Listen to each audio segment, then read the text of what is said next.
Buenas. A partir de esta clase abordaremos el tema de la instalación sanitaria para un edificio de baja complejidad.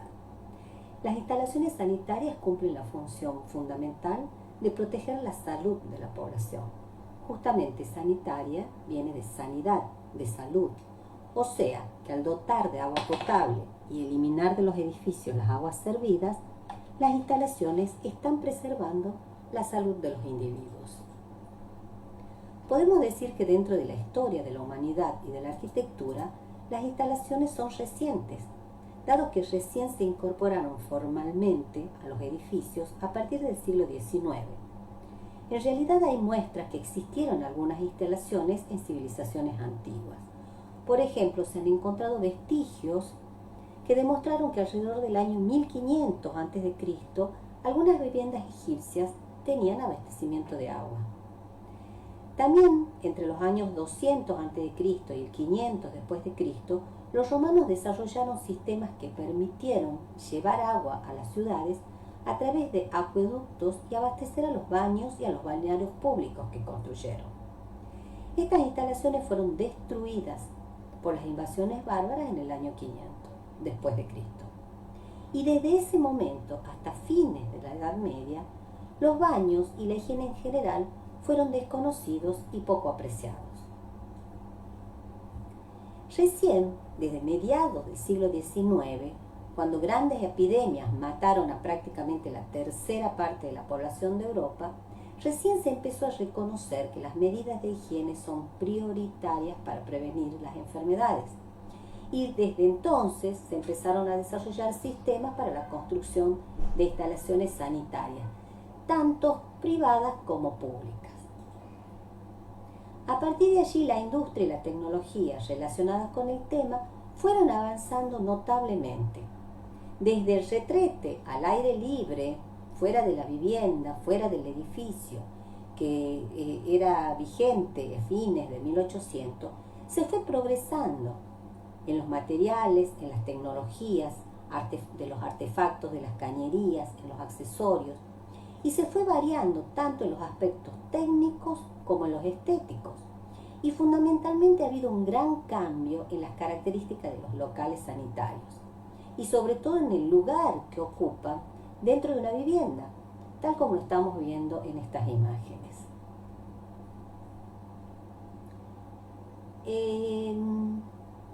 Hoy en día, al diseñar nuestros edificios, tenemos que tener en consideración desde el inicio del proceso de diseño ciertas pautas y condicionantes relacionadas con los locales sanitarios y con su instalación. Estas van a incidir en nuestras decisiones de diseño. Por un lado están las pautas funcionales, que obviamente condicionarán la ubicación de estos locales húmedos, pero por otro lado van a estar también los aspectos técnicos y constructivos que se deberán tener en cuenta a lo largo de la elaboración y posterior ejecución del proyecto. Aquí vemos un ejemplo de una vivienda. Esta la vamos a desarrollar a lo largo del tema de instalación sanitaria. Es una vivienda chica con dimensiones ajustadas. Podemos apreciar el criterio de ubicación de los locales húmedos de la cocina, el baño y el lavadero. Obviamente, por un lado, la ubicación está respondiendo a las relaciones funcionales con los otros locales, con el estar, con el comedor, el baño, la relación con el área privada, etc. Pero también podemos apreciar que estos locales húmedos se han nucleado, están agrupados, logrando de esta manera simplificar el recorrido de las cañerías. Esta decisión de diseño trae aparejado beneficios económicos y constructivos. Los tramos de las cañerías son más cortos, es más simple realizar el trazado y la construcción de la cañería, entre otras ventajas. Bueno, de todo modo es necesario destacar que este es un criterio válido a tener en cuenta en el caso de estar diseñando con un presupuesto ajustado o en el caso de estar proyectando un conjunto de viviendas similares o un edificio en altura donde se puede repetir este prototipo y que realmente va a tener real incidencia estos aspectos. Pero en el caso de trabajar con un programa amplio y con un presupuesto más generoso, esta pauta puede llegar a tener menos relevancia. Bueno, otro aspecto que podemos observar, otro beneficio en este proyecto, que los muros que van a contener las cañerías son pocos. Serían los muros divisorios entre estos ambientes húmedos. Y en realidad no colindan con locales principales como el estar o con los dormitorios. Entonces de esta manera se reduce el riesgo de tener humedades en las paredes, que es una patología frecuente en las viviendas, producto de que en muchos casos las cañerías son mal colocadas o están dañadas. Lo que sí es importante tener en cuenta cuando estamos trabajando con dimensiones reducidas y ajustadas son las dimensiones de los artefactos y sus áreas de uso, para de esta manera poder establecer las medidas mínimas de los locales. Si vemos los distintos artefactos, el inodoro común tiene 40 centímetros de ancho y una profundidad de 60 centímetros. Por lo tanto, su área de uso va a ser de 60 centímetros de ancho, 10 lados para cada lado del artefacto y 1 metro de profundidad. En cambio, si el inodoro es un inodoro con el depósito externo o una mochila, se requiere 10 centímetros más de profundidad, o sea, 1,10 metros. Si nosotros trabajamos con el bidet es un artefacto similar en sus dimensiones, pero necesita un área mayor, el área de uso. El ancho del área de uso es de 70 centímetros. Ahora bien, si estos artefactos están a la par, las áreas pueden superponerse, dado que el uso de los artefactos no va a ser simultáneo. El lavabo con su área de uso tiene una profundidad de 80 centímetros, siendo el ancho va a ser variable, porque va a depender del tipo de artefacto. Hay una gran variedad de modelos.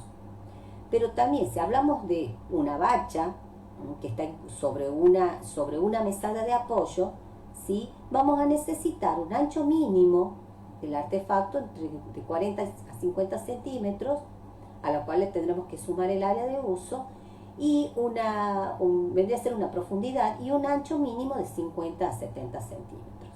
Y la altura, en este caso, si es una bacha de apoyo, va a ser de 70 a 80 centímetros a tener la mesada. Si nosotros colocamos una bacha de embutir, en este caso la mesada va a ser de una altura mayor y va a llegar a los 90 centímetros.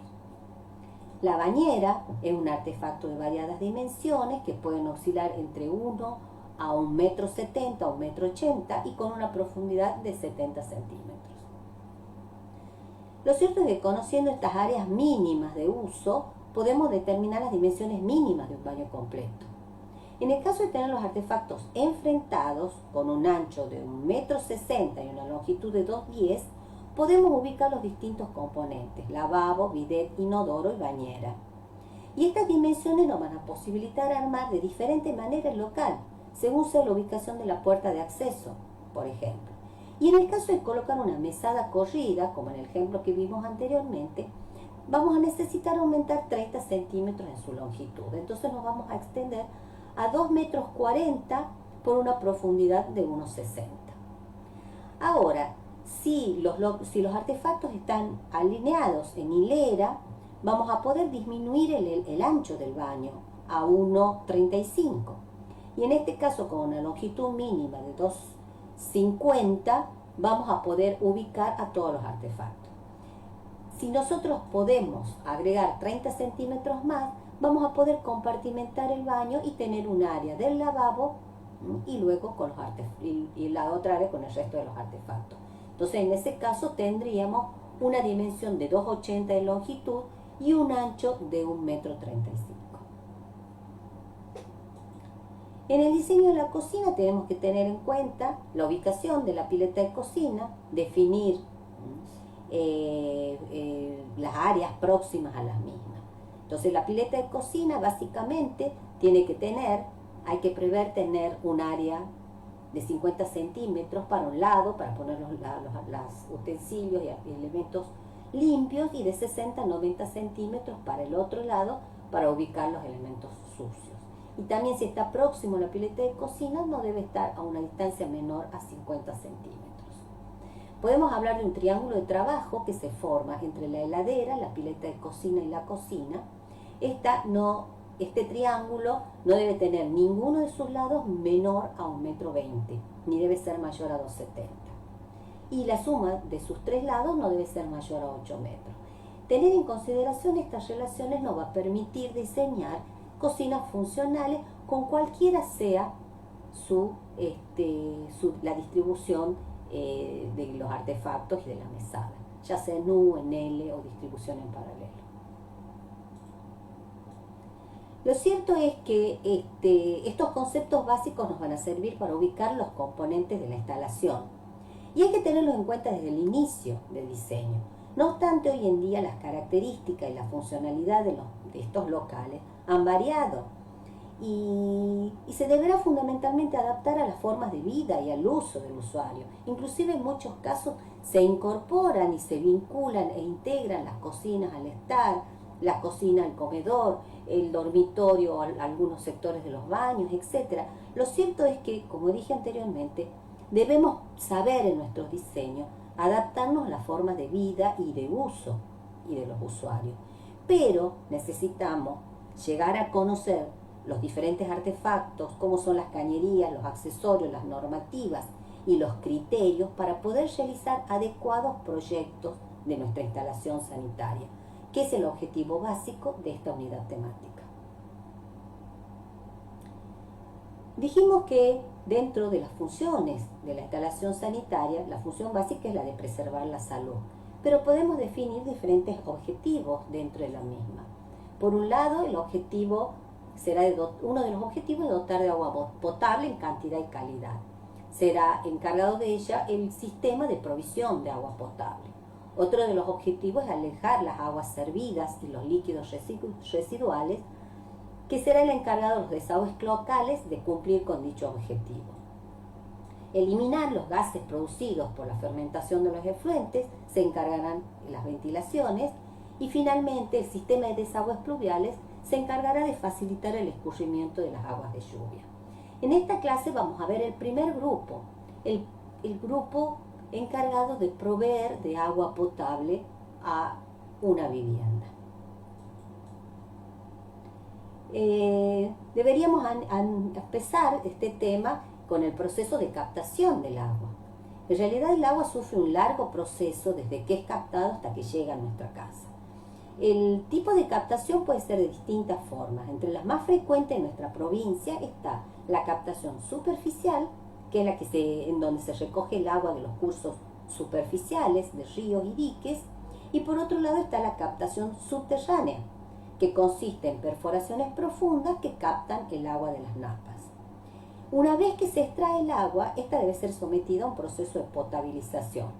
En el caso de que se extraiga el agua de los pozos profundos, el agua está generalmente es potable, pero requiere un mínimo tratamiento de cloración para resguardarla de cualquier tipo de contaminación. Pero en el caso de aguas superficiales, como en el caso de la extracción del agua de los diques o de los ríos, el proceso va a ser más complejo. Primero hay que extraer los elementos sólidos de gran tamaño, esto se lo hace en la cámara de rejas, luego se lo somete a un proceso de coagulación, que consiste en el agregado de elementos químicos que va a agrupar las partículas pequeñas y estas van a decantar en los decantadores porque tienen un mayor peso. Posteriormente se procede al agregado de cal para reducir la acidez provocada por el coagulante y finalmente al dosificarlo con cloro, que va a cumplir la función de desinfectar el agua.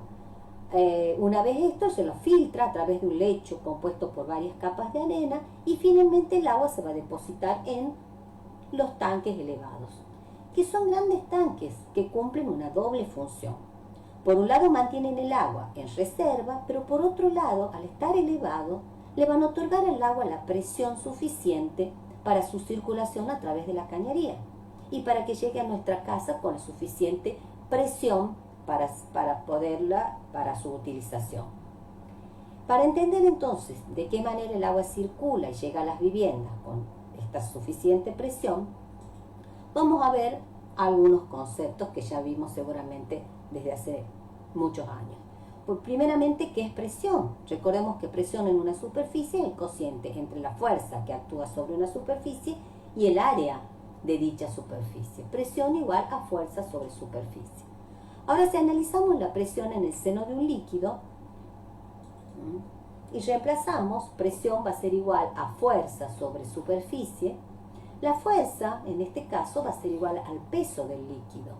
Y el peso del líquido va a ser igual al peso específico del líquido por el volumen del recipiente en donde está contenido. A su vez, el volumen va a ser igual a la superficie de la base por la altura. Entonces simplificamos superficie de la base, reemplazar la ecuación y tenemos que la presión en el seno de un líquido va a ser igual al peso específico del líquido por la columna de agua que se encuentra sobre el punto en donde yo quiero analizar la presión. ¿Qué es lo que nos demuestra esta ecuación? Que no importa la forma del recipiente, que el factor que determina el valor de la presión en un líquido va a ser la altura del líquido que se encuentre sobre el punto o superficie que yo esté analizando. Si nosotros trasladamos esta ecuación a la situación de un tanque de reserva que distribuye agua a un sector de la ciudad, vamos a observar lo siguiente. Si tenemos líquido en reposo, o sea, sin movimiento de agua en las cañerías, y si colocamos un manómetro, que es un aparato que permite medir la presión en un sector de la cañería, en este punto, que está a 10 metros con respecto al nivel del agua, este manómetro va a registrar una presión que va a ser igual al producto del peso específico por la altura. Peso específico del agua por la altura, que es la diferencia de nivel entre estos puntos. Reemplazando, vamos a ver que la presión que va a registrar este manómetro es de 1 kilogramo por centímetro cuadrado de agua. Otra manera de conocer la presión de este elemento, en este punto, sería colocar una cañería vertical y ver hasta qué punto llega el agua. El agua, por la presión propia, va a llegar al mismo nivel del tanque elevado. O sea, va a poder elevarse a través de esa cañería hasta los 10 metros. Entonces podemos decir que en este punto hay una presión disponible de 10 metros de columna de agua. Ahora bien, esta es una situación del agua en reposo, que es una situación ideal. En la situación real, el agua no se mantiene en reposo, en las cañerías siempre está en movimiento. Entonces, si nosotros colocáramos el manómetro en la situación de una cañería con agua en movimiento, observaríamos que el agua no va a subir hasta el nivel del pelo del agua. Se va a observar que hay una pérdida de presión. Esta pérdida de presión o de carga va a ser producida, por un lado, por el movimiento del líquido dentro de la cañería, también por el rozamiento del líquido sobre las paredes internas de los conductos. Va a haber una pérdida de carga cada vez que la cañería cambia de dirección. También perderá la presión cuando cambie la sección de la cañería. Y también cada vez que pase por diferentes accesorios como codos, curvas, válvulas, etc., va a perder la carga. Esto va a determinar que la sumatoria de todas estas pérdidas de carga será igual a la pérdida de carga total dentro de la cañería. Por lo tanto, si nosotros observamos dos situaciones diferentes, en donde si bien la altura entre el nivel del agua y el punto de la cañería que deseo analizar son las mismas, las longitudes y la trayectoria en las cañerías son distintas. Entonces tendremos diferentes condiciones de presión. En la situación A habrá una pérdida de carga menor a la situación B.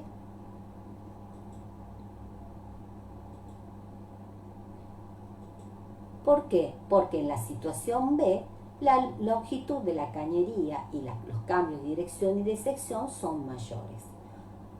Entonces, a mayor longitud y cambio de dirección y sección de la cañería, mayor será la pérdida de carga. Estos conceptos nos permitirán trasladarnos a una situación real de abastecimiento del agua. Tenemos esta planta que está representando el tanque que va a abastecer a un sector de la ciudad. Si esto lo pasamos al corte, vamos a ver esta situación. Tenemos el tanque de reserva, edificios a diferente altura y a distinta distancia con respecto al tanque. Observamos diferentes niveles de presión. El nivel estático sería la situación ideal, en donde el agua está en reposo absoluto. El nivel piezométrico máximo, que es el nivel al que alcanzaría el agua en las horas de menor consumo. Y luego tendremos el nivel piezométrico mínimo, que es el nivel que alcanzaría el agua en las horas de mayor consumo, que son las horas de la mañana, donde hay mucho consumo en los edificios. Dentro de estos dos niveles, el máximo y el mínimo, oscila la presión en la cañería que circula por este sector de la ciudad. Entonces tendremos diferentes situaciones en los edificios. El primer edificio es aquel cuya altura se encuentra por debajo de los dos niveles piezométricos, tanto el edificio y todos los artefactos. Entonces se podrá abastecer la totalidad de los artefactos con el agua que viene de la red. Esto se denomina provisión directa. En el segundo caso, hay artefactos que se encuentran sobre el nivel mínimo de presión, pero debajo del máximo. Eso quiere decir que hay horarios en que puede llegar el agua, entonces en ese caso hasta el nivel superior. Entonces en ese caso se colocará un tanque de reserva que se va a llenar en el horario de menor consumo y desde allí se va a abastecer a los artefactos más altos. Y luego se encuentra finalmente la última situación en donde hay artefactos que se encuentran por encima de los niveles piezométricos mínimo y máximo. En este caso se colocará un tanque elevado en la parte superior del edificio y en la planta baja o en el subsuelo se coloca un tanque, una cisterna o un tanque de bombeo y una bomba que va a ser la responsable de darle la suficiente presión al agua para llegar desde la planta baja hasta el nivel superior del edificio y desde allí recién se abastecerá a los distintos artefactos. El segundo caso se denomina provisión indirecta desde tanque de reserva y el tercer caso se denomina provisión indirecta, o sea que el agua será desde tanque de reserva, pero tenemos cisterna y bomba. En la próxima clase vamos a ver entonces cuáles son los distintos componentes dentro de un sistema de provisión de agua en una vivienda.